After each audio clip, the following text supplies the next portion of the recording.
এক গভীর জঙ্গলে এক গাছের ডালে একজোড়া টুনি দম্পতি তাদের সুন্দর বাসার মধ্যে সুখে শান্তিতে থাকত। একদিন খুব জোরে বৃষ্টি শুরু হয়, খুব জোরে হাওয়া বইতে থাকে। ঠান্ডার জন্য তারা দুজনে কাঁপতে থাকে, কিন্তু তারা তাদের বাসায় সুরক্ষিত ছিল। হঠাৎ এক বাঁদর সেখানে এসে উপস্থিত হয়। সে পুরোপুরি ভিজে গিয়েছিল। সে গাছের নিচে দাঁড়িয়ে কাঁপতে থাকে। বাঁদরটিকে দেখে টুনি দম্পতি নিজেদের মধ্যে কথা বলতে থাকে। দেখ, বাঁদরটি কেমন কাঁপছে। আমরা কি ওর কিছু সাহায্য করতে পারি? সাহায্য?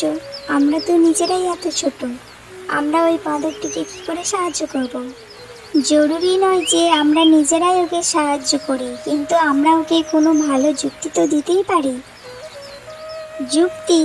আর ওকে? ও খুব রাগী, ও কি আমাদের যুক্তি নেবে? আমরা ওকে যুক্তি দিই, মানুক আর নাই মানুক সেটা ওর ব্যাপার।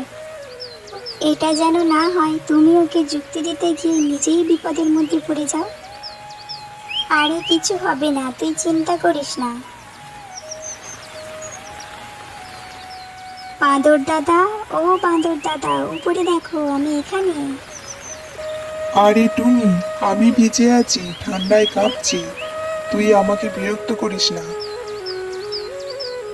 আমি বিরক্ত করছি না, আমি তোমাকে কিছু বলতে চাই, কিন্তু তুমি রেগে যেও না। আচ্ছা ঠিক আছে, যা বলতে চাস বল। আমাকে ঘরে ফিরতে হবে। দেখো, আমার তো এক ছোট্ট ঠোঁট আছে, তবুও আমি রোদ বৃষ্টি থেকে বাঁচার জন্য বাসা তৈরি করেছি।